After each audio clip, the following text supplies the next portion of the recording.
next panel is one that is core to the MaC family. When we first started investing in space, everyone called us crazy. The technical risks, the long timelines, what are you doing? But now now some of these companies are on every VC market map. And it makes us excited about the future of some of these companies, as well as the future of what we continue to invest in. So the next conversation will be moderated by Adrian, and it will include Austin, the co-founder of Starfish Space, which is building small space tugs to provide on-demand in-space transportation services, extending satellite life, maneuvering services, and helping clean orbital debris. He'll be joined by Devin, the VP of Business Development at Stoke Space, which is rethinking launch through fully reusable rockets designed to make access to space dramatically faster and cost-effective. And finally, Justin, VP of Government Programs at Xona, which is building the next generation of satellite navigation with Pulsar, the world's first commercial navigation service in low Earth orbit. Please join me in welcoming Adrian, Austin, Devin, and Justin. There is no strife, no prejudice, no national conflict in outer space as yet. Its hazards are hostile to us all. Its conquest deserves the best of all mankind, and its opportunity for peaceful cooperation may never come again. But why, some say, the moon? Why choose this as our goal? And they may well ask, why climb the highest mountain? Why, 35 years ago, fly the Atlantic? Why does Rice play Texas? We choose to go to the moon. We choose to go to the moon.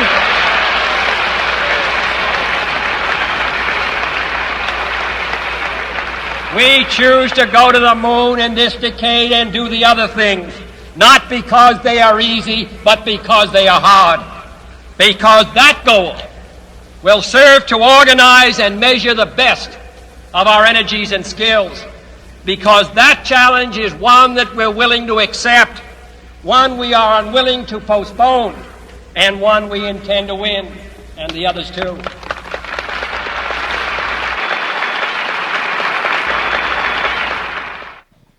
If you are a fan of government and a fan of tech and innovation, that's the greatest speech you'll ever hear. Everyone should listen to it. Kennedy was, it was 1962. We were losing the space race big time. And he told Lyndon Johnson to talk to NASA and figure out what were the thing we could do to catch up with the Soviet Union. And Lyndon Johnson came back and said you could either build an international space station, you could circle around the moon, or you could land somebody on the moon. There was no way we were going to catch Russia on building a space station. And they were way ahead in being able to put somebody in orbit. But if we spent $22 billion in 1962 dollars, which is $170 billion in our dollars, we could beat them. And of course, he was assassinated the next year, but everybody knows in 1969, we landed the first human being on the moon. That speech to me is really the embodiment of this panel. This panel, as Jerry Seinfeld likes to say, the hard way is always the right way. And this panel is not afraid to do things the hard way. Whenever we invest in companies, there's always kind of a little bit of like an email or a text or something to explain the company. So we first invested in Stoke, then Xona, then Starfish. I'm going to start backwards. I had to convince Mike that Starfish made a lot of sense. And finally, Mike came around. Mike sent an email to someone, and this is what they sent. This is the email they sent back. Starfish actually went through the Space Camp Accelerator a couple cohorts back, had a fair number of discussions with Austin during that process, but that was almost a year ago, so I don't have an updated view of the company. I think it's an interesting company, but they have so far to go. And there are some incredibly well-funded competitors attempting to do some sort of space tug. I include Orbit Taxi in this category. Last I was aware, they'd done some testing on low-thrust docking, but that was the extent of their tech development. I recommend talking to Austin and getting an update. What has gone, well, let me tell you, we invested in Starfish $23.5 million. It's now valued at $435 million. That was middle of 2021. Now it's the middle of 2026. Obviously, a lot has happened. Please explain kind of what this email may have gotten wrong and what's happened over the last 5 years. A lot has happened over the last 5 years. Just a quick overview. I'm Austin. I'm one of the two co-founders of Starfish Space. And at its core, we build a satellite that we call the Otter that can grab and move other satellites in orbit. And at this point, we're 7 years in. We're 100 people. We've raised over $160 million in venture capital, including a big round earlier this year. And our product, the Otter, is not yet in space still. So it's a long journey, but we've been fortunate along the way. We've had a couple of successful demonstration missions. We've signed up NASA, the Space Force, a couple of commercial customers. I mean, ultimately this year, we're going to have like $75 million in revenue this year, even though our product's not in space yet, which some of the joys of a space company. It's funny to think back on that email. I have my guesses who sent it, and we didn't necessarily get along very well. I think one of the things that people just constantly miss in the space industry is everybody underestimates how hard it is to build what you're trying to build. And so you see these other companies that are out there working towards the same thing. I know we faced this. I know Devin and the Stoke team faced this. I bet you guys face this at Xona, where lots of people talk about, oh yeah, we'll build a satellite that can dock with other satellites and move it around. We're going to build rockets that are going to launch all these satellites. And they just kind of all fail. Which isn't to say that failure is inevitable when you're starting a company, but it's just really hard to do. And so as you look at some of the people that came before us, Northrop Grumman, they did a successful mission of the kind we want to do. They got paid $65 million to do it. It took them $400 million to perform the mission, so they can't do it again. Astroscale is $700 million that they've raised to do the same thing as us, and they haven't signed a single contract where we've gone and signed 6. It's really hard to get to space, to accomplish things in space. And then once you do, that's really powerful, and you can use it in a whole bunch of different areas. And obviously SpaceX is a great example.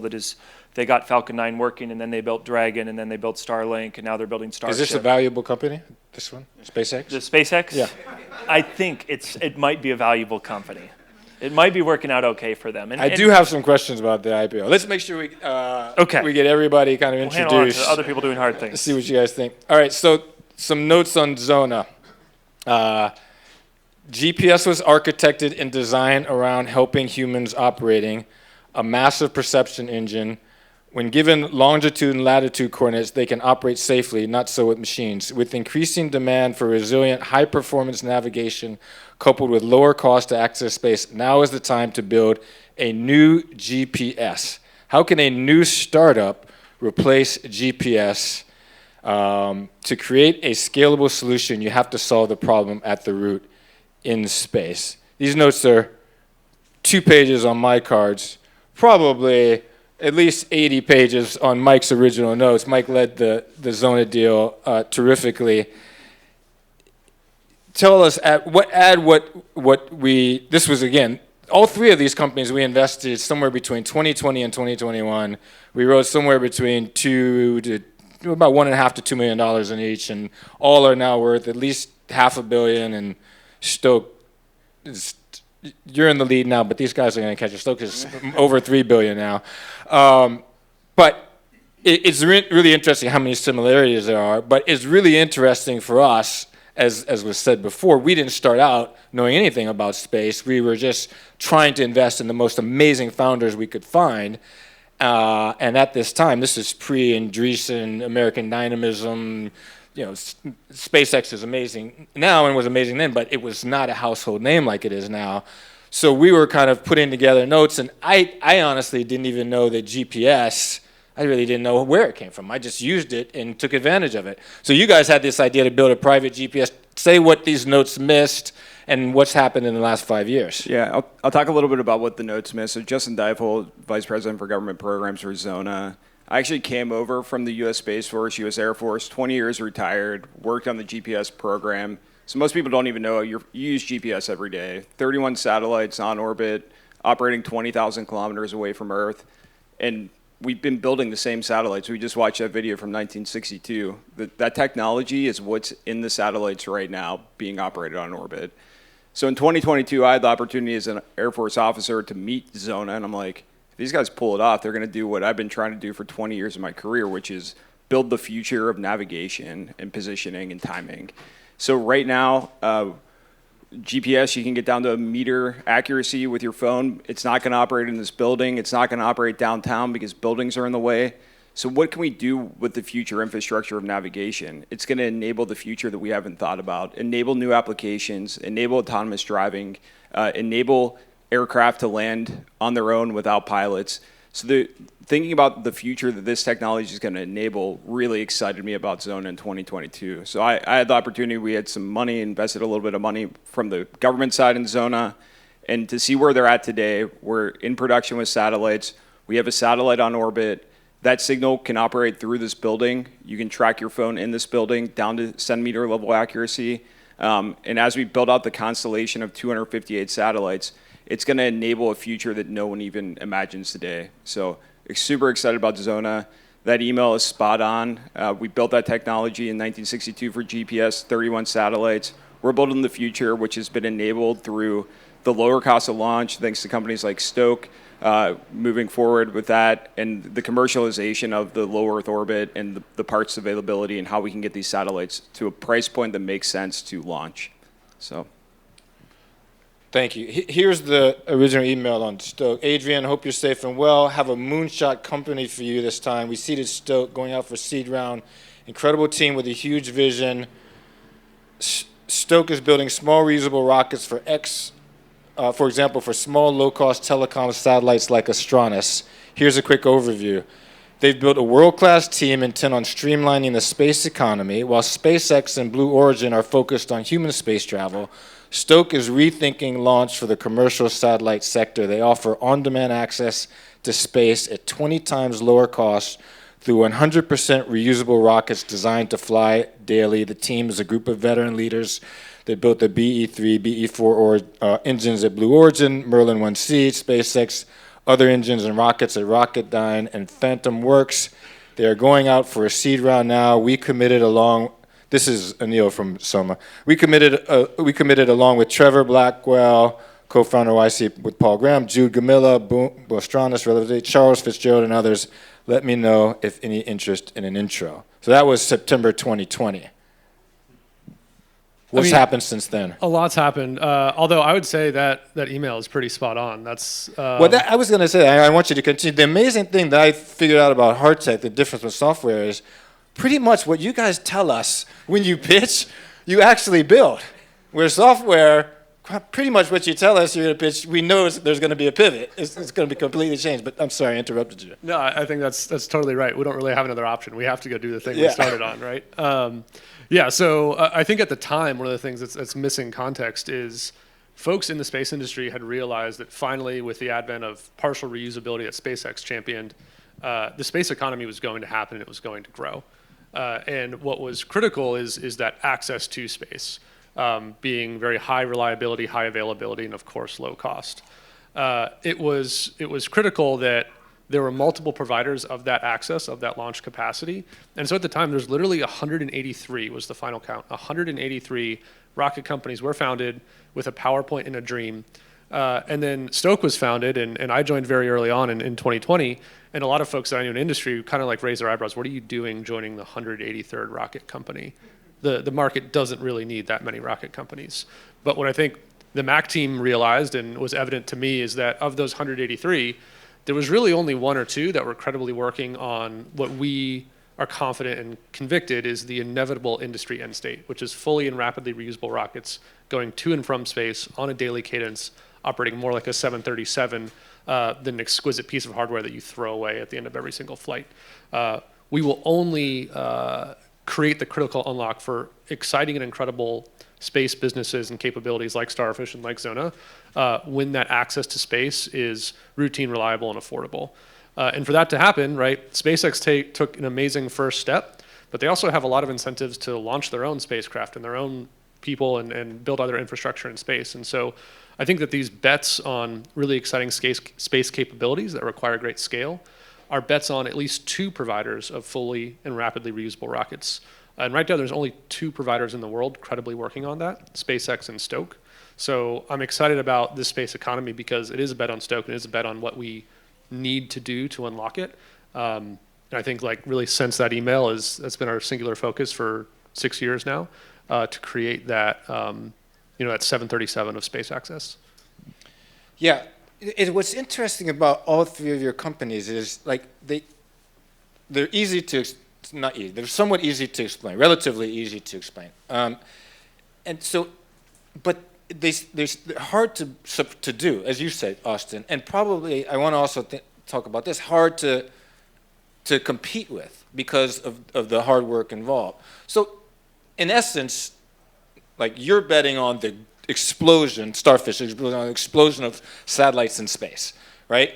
And those satellites need Starfish to tug them to a different part of space because they have gotten old, or in the next generation to help refuel them.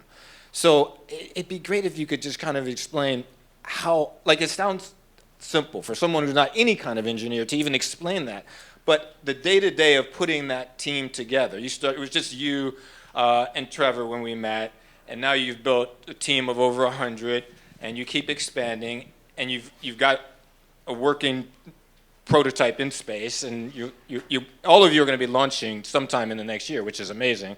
How do you put it together as the CEO? How do you go out, put this team together, build all this, and do it in a way that there's at least not much competition right now?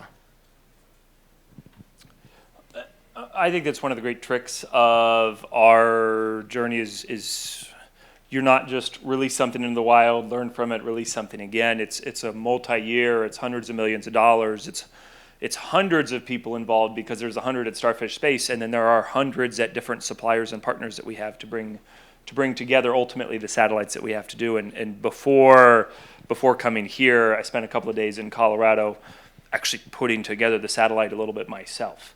And when you look at all of the pieces that go into this, we have zip ties in our satellites that are some particular piece of plastic that doesn't outgas in the vacuum of space, and so it doesn't harm the other components of your satellite. And each of these zip ties costs $3, and some chemist at 3M invented these like 30 years ago, and we're just building off of that. There's so many of these incredible little details that have to come together for your satellite.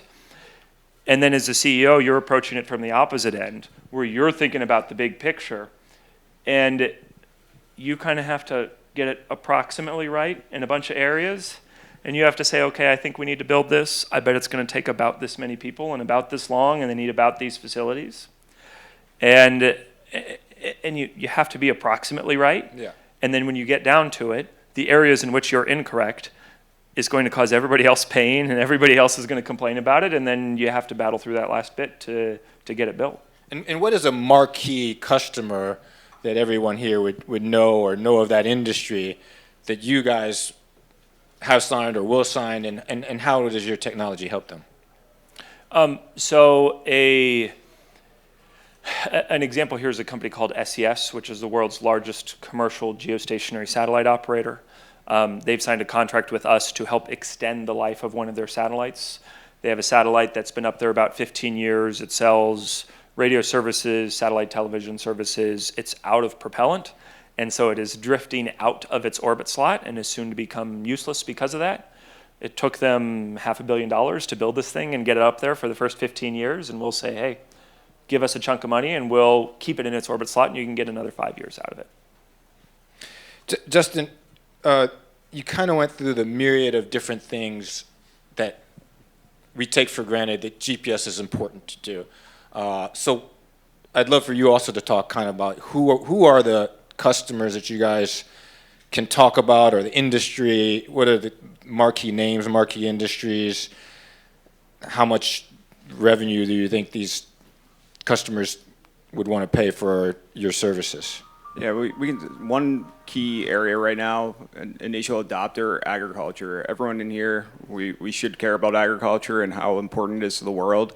A tractor, if it's plowing a field and it's plowing over using GPS technology and it's plowing over 3 feet a spot or fertilizing over that spot over and over again, when you go to hectares of farmland, that's a lot of wasted fertilizer, a lot of wasted seed, a lot of wasted time.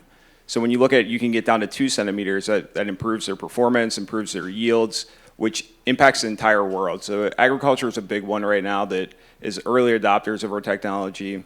And the second one that near and dear to my heart is defense. Defense currently uses GPS in everything.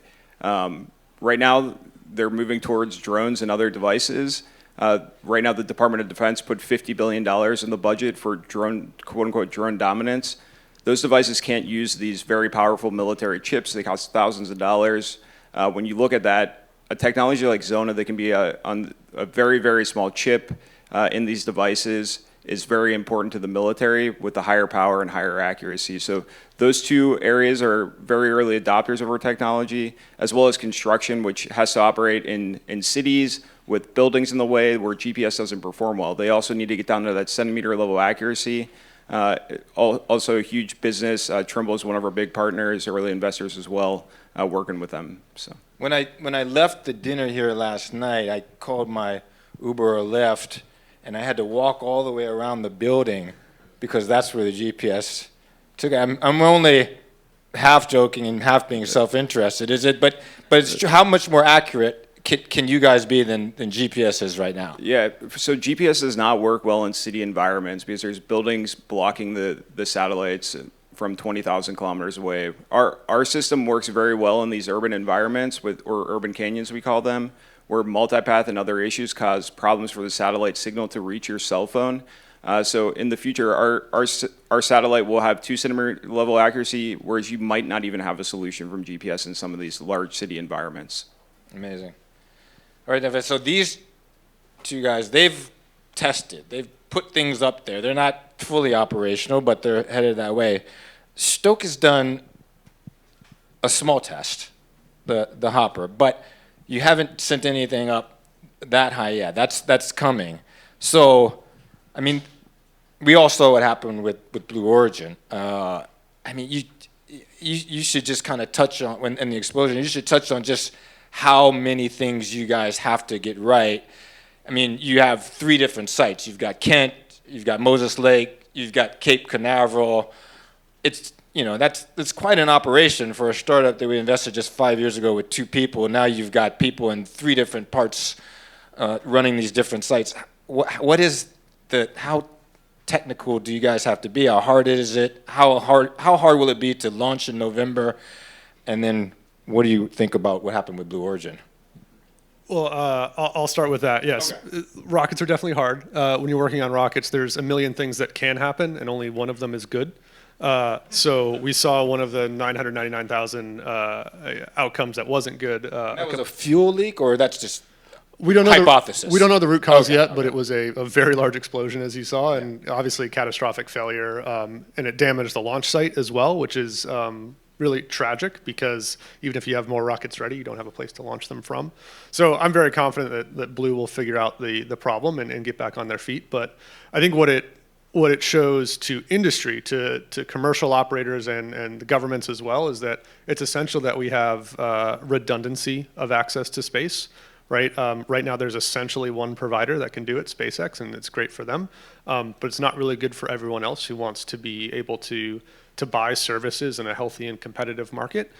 And so I think all of us in industry are rooting for Blue to come back into service as quickly as possible because it's good for everyone. For us to mitigate the probability of a failure like that, every test we've done from 2020 through today is architected in a way to burn down that risk in a way that's super efficient and very effective. So we're continuing to test engines, test structures, doing things like pressurizing our tanks with cryogenic propellants and making sure they don't leak and don't explode, and doing that in a low consequence setting, so that when we get to the high consequence setting, we have the utmost confidence that catastrophic events like that won't happen. The way I think about it is that there's so many things that we can test on the ground and burn down risk so that those bad things don't happen when we fly. There's a few things that you can't know until you get to space. So for instance, how is our upper stage engine going to perform in the vacuum of space? You can't test it on the ground. You have to go to space to learn that. And so when we push go in November and launch the rocket, we're going to be in a position where everything we possibly could know or could have known on the ground first, we will know. And there's going to be a few things that we can't know until we get to space. But A, that'll be the only way to learn. And B, if there is unfortunately a bad day, it's not going to destroy our pad. So I think that we come from a team that comes from a very long history of experience in operating very high consequence, very energetic vehicles like rockets. And we have done an extremely good job of laying out a clean executable path to be successful in Flight 1, and then Flight 2, Flight 3, Flight 100 after that. Let me close with two questions I'll ask to all three of you. The first is, we alluded to, so like seriously, the SpaceX now, at $2 trillion or whatever it is today, like that is a market change. When I first started in Andreessen Horowitz, 2012, 2016, we didn't do any space investments. Astronaut happened, I think, right after I left in 2017, and now, of course, they have a whole practice based on it. I mean, this is a market change in how investors, public and private, think about space. So this has to be a boon, or at least exciting, for all three of you working at these, really fast-growing space companies. But I'll let you kind of say what you think the impact and import of the SpaceX IPO is. You want to start, Austin? Yeah, I think SpaceX going public, obviously the most notable of space companies that are going public or already public and increasing in valuation right now. But there's a lot of high valuations across the board in the space industries, whether that's companies at our stage, whether that's SpaceX, whether that's companies that are somewhere in between there. And there's a part of you that is really excited about it because it means that there's money flowing into the space industry that people are going to do to develop really awesome things. And there's going to be some great products and great businesses that are built from it. There's also a part of me that's a little nervous. We saw similar cycles in 2021, and there were several companies that got high valuations in 2021 and ultimately struggled to deliver on that and did not succeed as companies. Retrospectively, the ones that succeeded, the SpaceX's, the Rocket Labs, the Planets, probably more than made up for all of the ones that failed, but I think there is a part of me that gets nervous about that because what we're trying to do is really hard.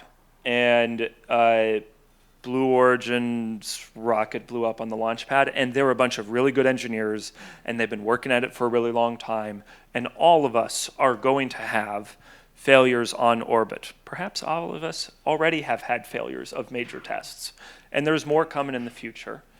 Not because we're not great teams, but because it's really hard to do, and because sometimes by pushing the boundary and taking a little chance is the best way to learn.